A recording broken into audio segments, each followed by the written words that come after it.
My name is Dr. Justin Alger, and this is the first 6-episode premiere of the Future College Parent Podcast.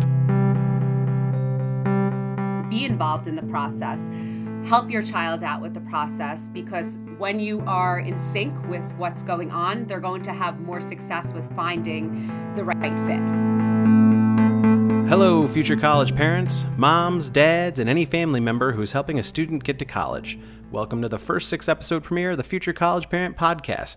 This podcast is dedicated to arming parents like you, our original influencers, with free information and resources to help the next generation of students prepare, choose, and finance college. And by college, I mean any knowledge education after high school or equivalent, and by parent, I mean anyone helping a young human through schooling towards college. This show is predicated with the belief that anyone can access and pay for college if they want to, and should start preparing as early as the 6th grade. I am your host, Dr. Justin Alger, but you can call me Justin. That voice you heard over the intro music is the guest of episode 4, Miss Suzanne Gluck, guidance counselor at East Williston Union Free School District. Now, this episode is special to me because Suzanne was actually a student of mine back when I worked in the college housing program at the University at Buffalo. I remember Suzanne as an undergraduate student herself, and specifically the joy, the energy, and the passion that she has for life, and it's such a thrill to see her now helping students navigate all that is high school and beyond. And I'm confident you'll see in our talk how she provides a solid structure for students but allows them to exhibit their own creativity to achieve their individual goals. Now, I do want to acknowledge that Suzanne works at a small private high school with a small student-to-school counselor ratio and so many resources available to students. I recognize this is likely not the experience you have at your school, as according to the American School Counselor Association, the national average student-to-school counselor ratio was 417 to 1 for the 2020-2021 school year. That's 417 students to one school counselor. And they recommend a 250 to 1 ratio, which still seems very high. But I do believe the content and the advice that Suzanne provides is still very applicable, and I hope that you enjoy my interview with Suzanne.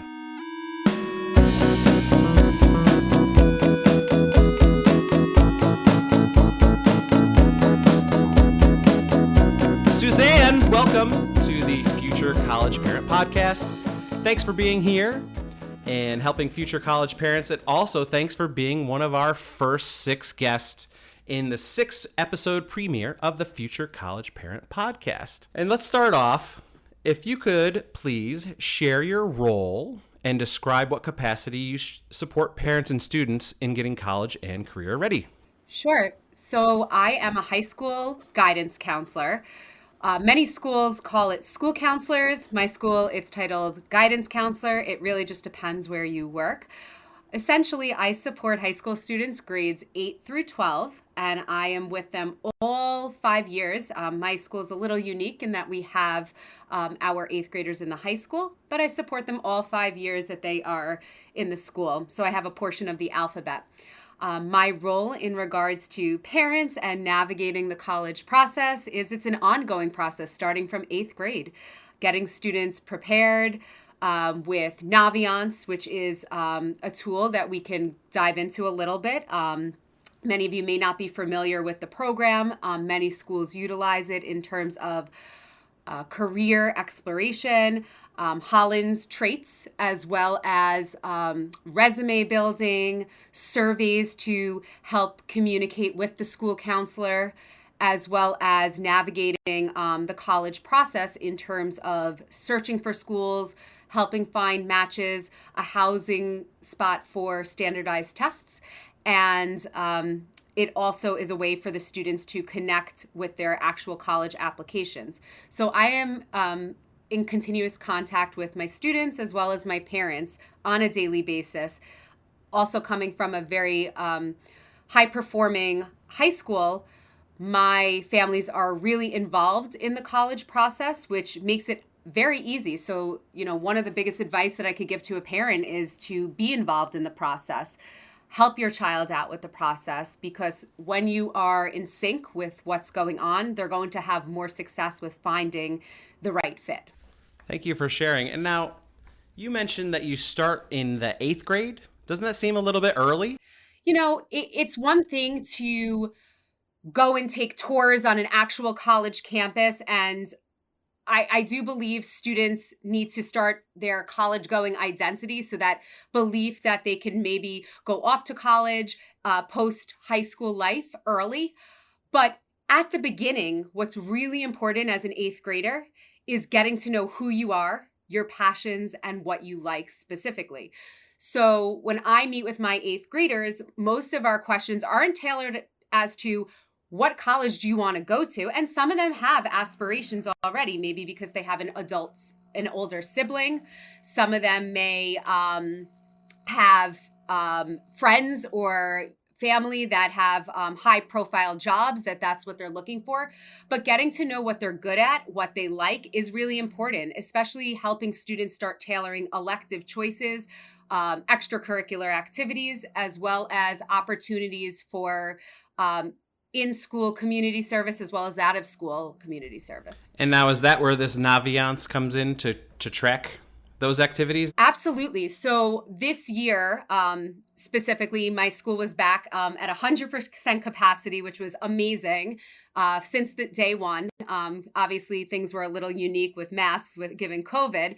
However, we had the opportunity to push into our 8th grade classrooms and 9th grade classrooms, which we haven't been able to in the past under the regime of a new director.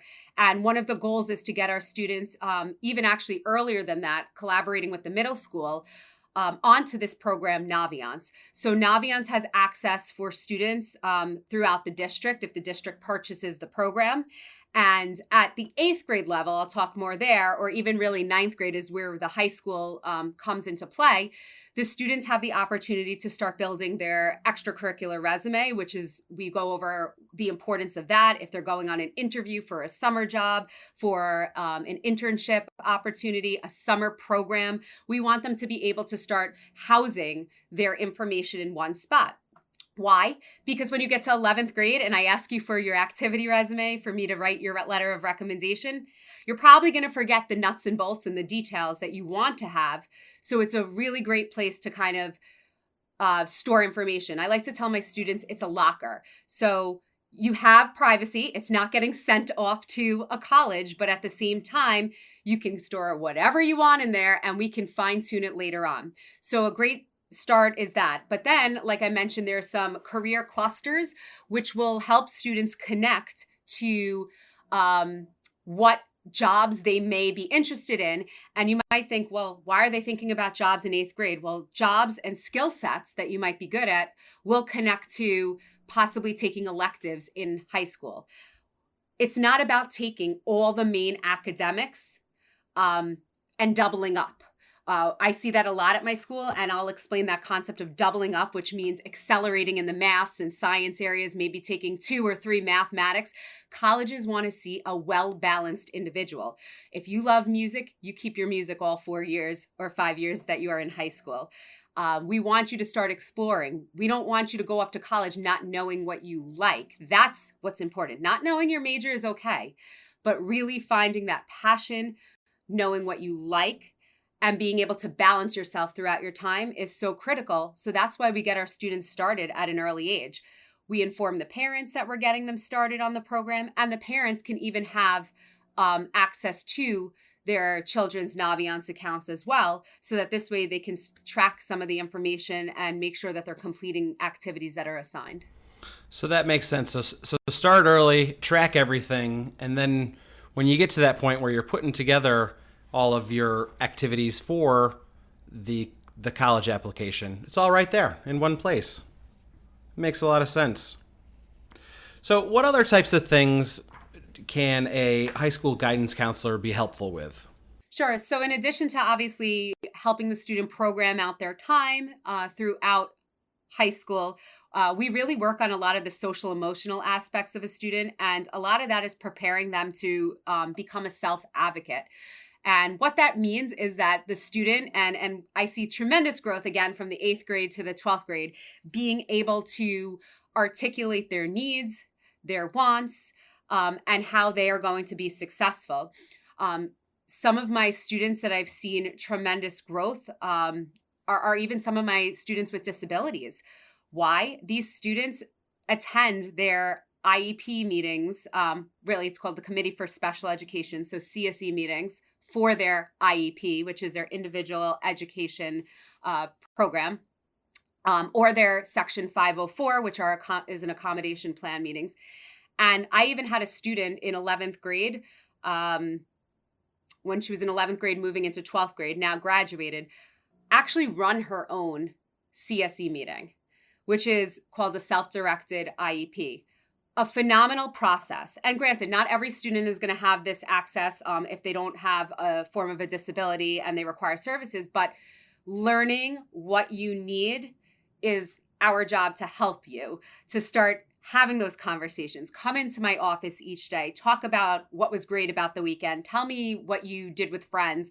I want to find out all the things that you don't do inside of school. That's part of my job. And then helping you put that to paper, or helping you really craft that into clubs, activities, ideas, crafting your essay. These are things, knowing your personal story in terms of your family. This is why it's so important to stay connected with the parents as well, knowing what's going on. You don't know the circumstances that go on all the time, but when you have that ability to really connect with the students, you're going to help them progress. When connecting back with my principal this year on a faculty meeting, discussing what things would we take away from COVID and bring it to next year, I want to say my students were phenomenal with advocating for themselves. And why? Because the parents weren't actually allowed in the building. And that's not to say I don't love connecting with the parents. I absolutely think it's an essential piece. I think it's important, but having the student being able to come down and feel comfortable to ask the question, our students did that more than ever this year because parents weren't allowed in the building.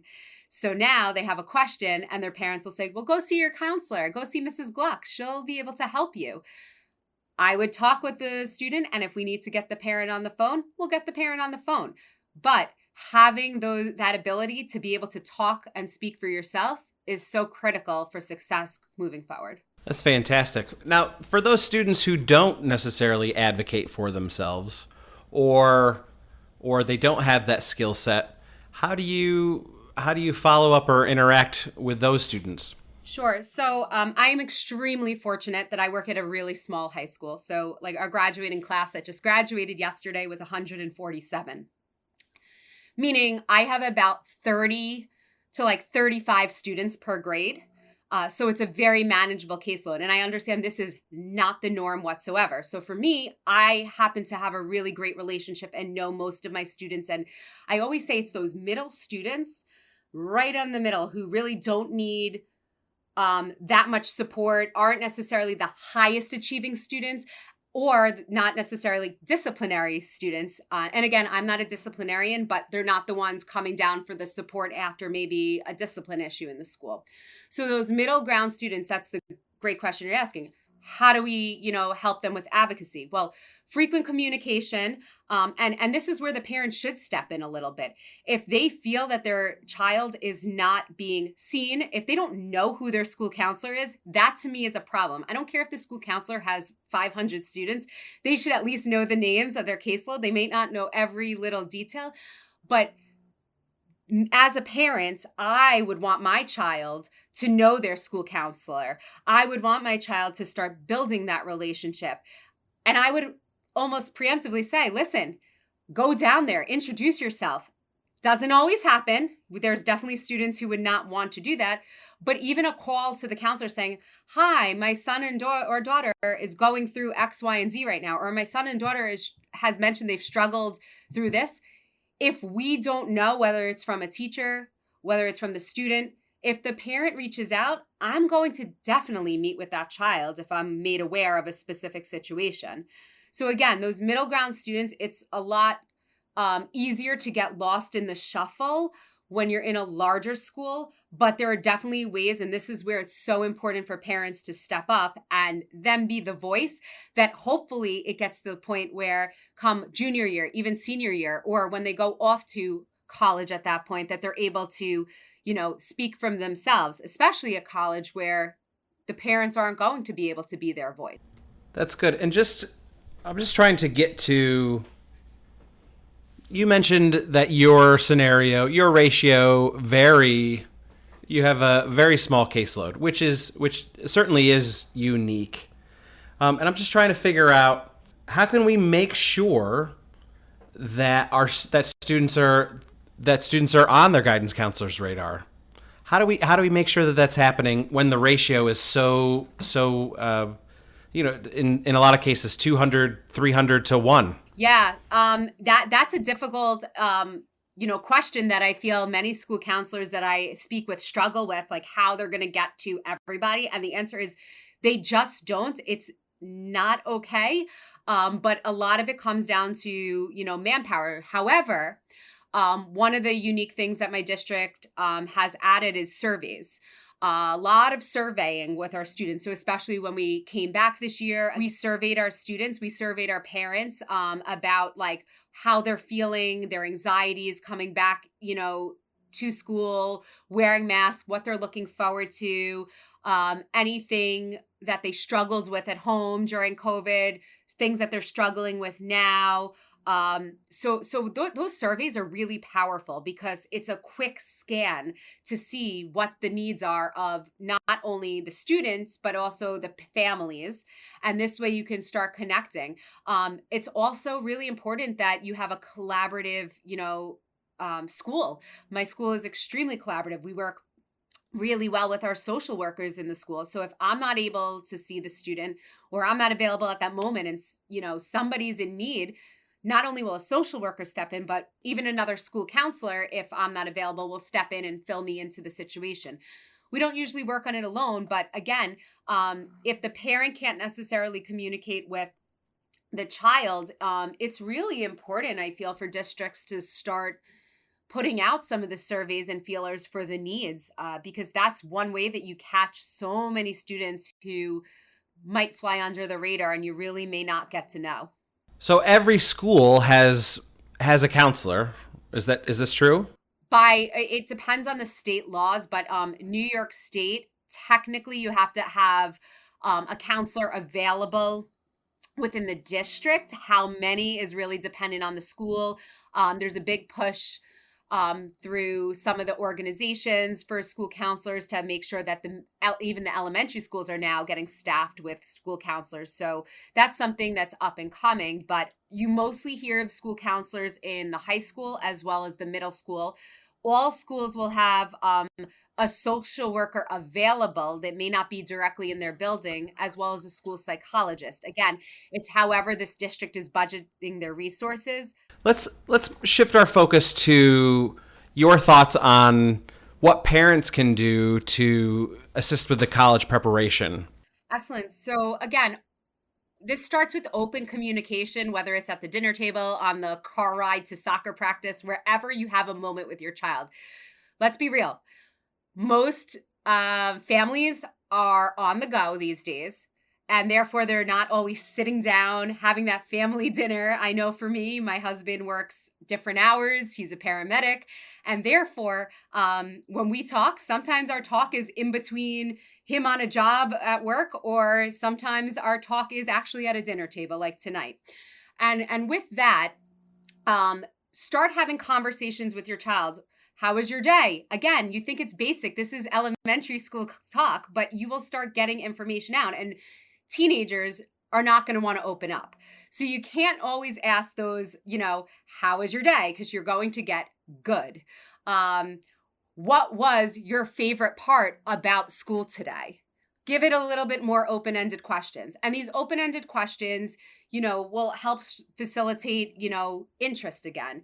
And knowing what your child likes. The biggest thing I get from some parents is my son or daughter doesn't know what they like. And I'm like, well, one way to do that is either make them get a job, make them have an experience, whether it's going off to, a summer camp or a program, put them in like an uncomfortable situation or have them interview somebody in a field that they might be considering.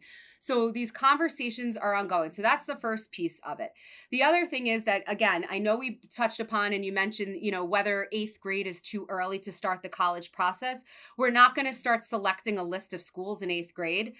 My goal is not to say we need to apply to Yale, Harvard, Princeton, all these Ivy League schools in 8th grade.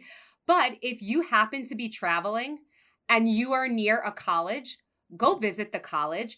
I would say any point in high school is really that appropriate time to start visiting, unless you have an older sibling and you happen to go there.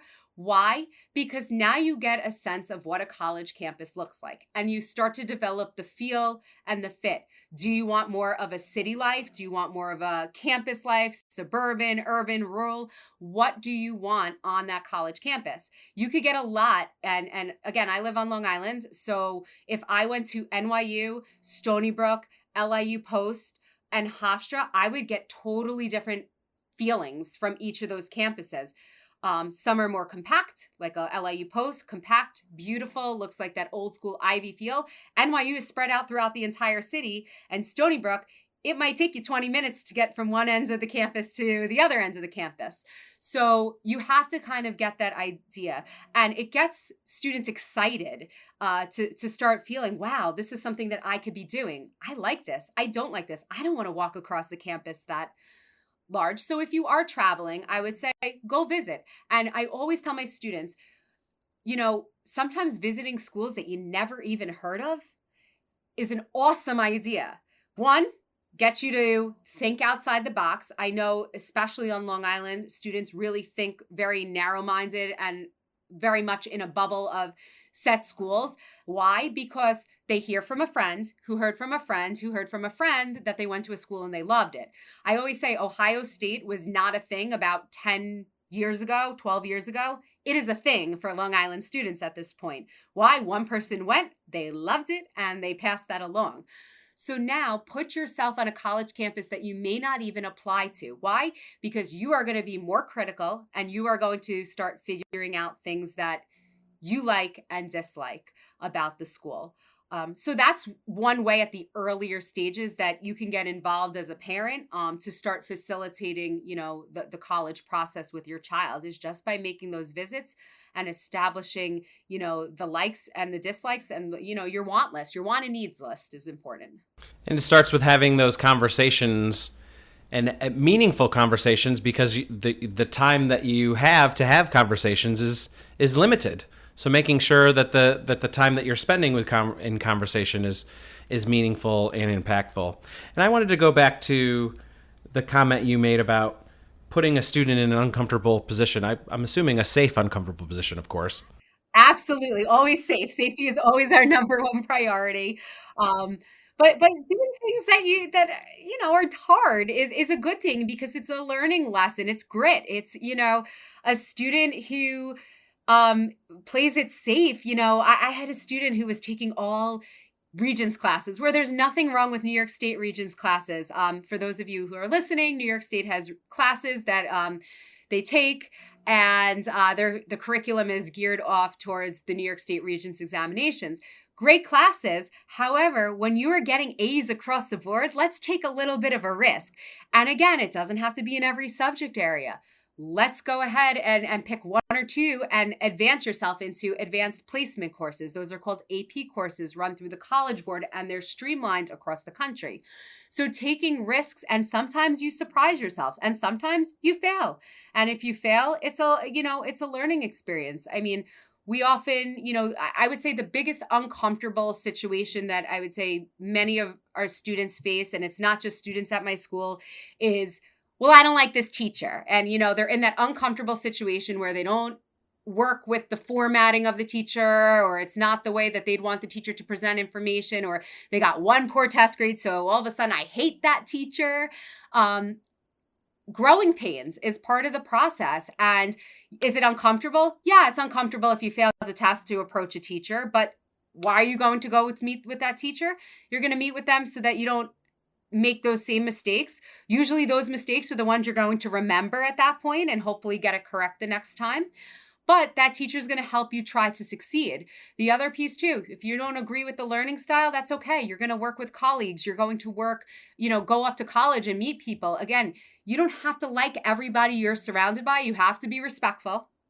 And at the same time, you need to do your job. And if your job is being a student, then your job is going to be going to extra help. If you're struggling, your job is going to be doing your homework. And come to my office, complain all you want. Totally fine. I'm not necessarily changing your teacher. And we're going to talk talk about what ways to work through it. So higher education and secondary education don't have a formal way of communicating, right? So as a spokesperson for secondary education, what advice do you have for higher education as a system? One of the things that I have is being more transparent on their website. The website is obviously a huge pull for students and their families. And it would help actually alleviate a lot of anxieties. Why? Anytime a college admissions rep connects with our school, and we actually invite the reps into our school building. This year we had them virtually, but they come into our building, they meet with our students. One takeaway that I always, share with them is be transparent about your documents when they are due on your website, because parents will panic when parents are involved in the process and it says the application deadline is November 1st or November 15th, and then their high school transcript is not there by November 1st, they panic. But often the counselors have ample time after to submit the documents. So they need to be a little more transparent with communication in terms of what is due when. It's a really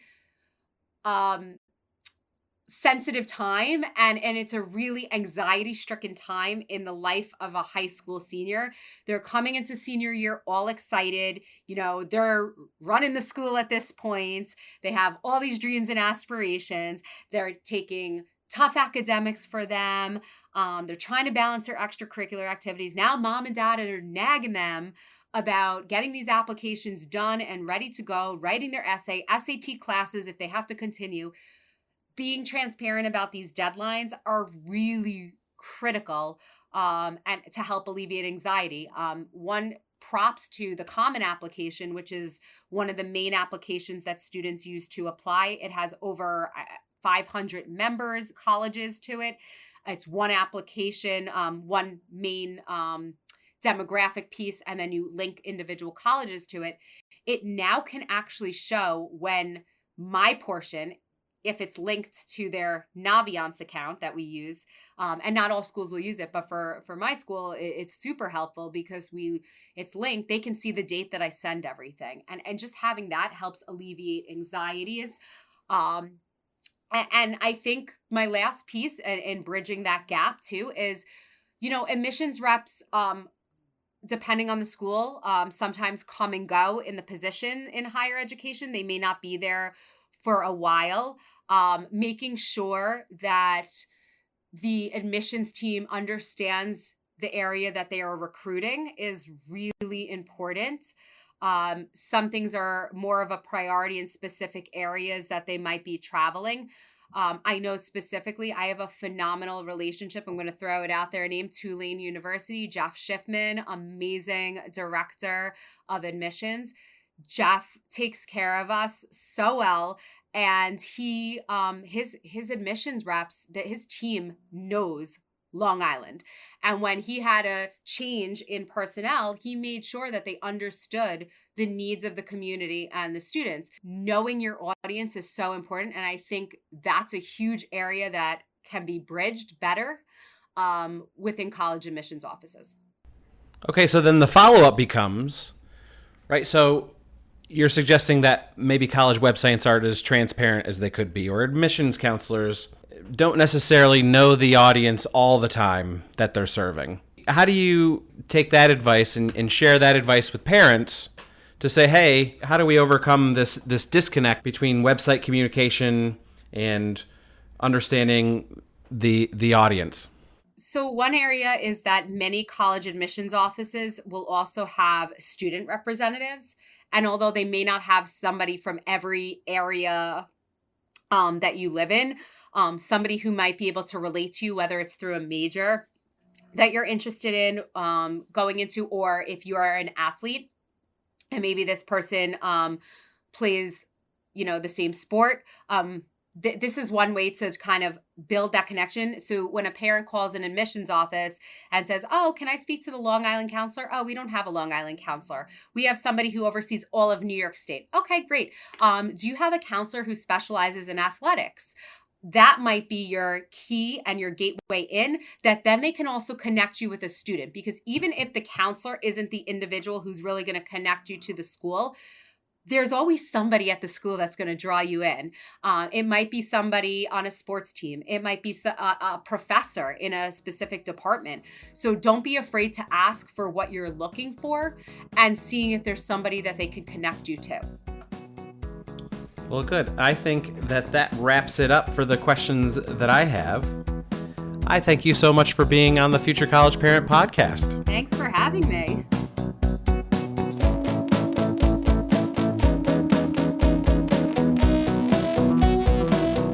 Such a great honor for me to see how much Suzanne has grown. She's super knowledgeable and is such a caring professional, and I'm so proud of her. I know there's a ton to discuss here, and I want to share with you 5 things I learned from my talk with Suzanne. Number 1, you can start preparing and creating your student's college-going identity as early as the 8th grade by helping your student get to know who they are. I suggest even as early as the 6th grade. Parents can begin to develop this identity by asking open-ended questions to help their student reflect on what they've learned and liked. Or parents can challenge their students to step out of their comfort zones. They may surprise themselves, or they may fail. Either is a good thing as they're growing. Number 2, check to see if your school uses a platform to create and track post-secondary plans. For example, Suzanne discussed her school uses the Naviance College Career and Life Readiness platform as a locker to track all of the stuff and things her students are doing to become college and career ready. If your school isn't using a platform, that's okay. You can start a notebook or begin to create a portfolio of experiences to track everything. And just to note, I'm not affiliated, nor do I endorse Naviance, and only mention it by name as Suzanne mentioned using it in her school. Number 3, you can help your student to be their own self-advocate and learning to speak for themselves by helping them articulate their needs, wants, and how they're going to be successful. Try this first before asserting yourself as their advocate. Number 4, know the name of your school counselor and encourage your student to build the relationship with that person. And number 5, when you're at the college choice stage, reach out to a potential campus and ask to speak with an admissions counselor and or a student representative that represents or has a similar interest as your student. For example, a specific major or interest. This will help the student determine the feel and the fit they get from the institution. What did you learn? Here's homework for you. Are you really surprised? Please head to futurecollegeparent.com where you can access the Future College Parent Network and post what you learned by listening to this episode and engage with other listeners so we can learn together. Also at futurecollegeparent.com, you can access the show notes for a wealth of information on the items we discussed during the episode and check out all of our social platforms. While you're at it, please share the podcast widely with other parents, leaders of activities your students are involved in, and your school administrators so they can share with your school district. You can also let parents know the show is streaming directly from the website and there's no need to download anything. Just point your browser to futurecollegeparent.com and enjoy. The show is also on your favorite podcast platforms as well. I want to thank Miss Suzanne Gluck for coming on the show. I hope you'll join me for episode 5 with Miss Deb Sutliff, Bursar Emeritus, and Miss Suzanne Tripp, Director of Financial Aid Emeritus from Herkimer College. After listening to the premiere, be on the lookout for new episodes beginning on Wednesday, May 4th, and continuing Wednesdays every 2 weeks after. Thanks for listening to the Future College Parent Podcast.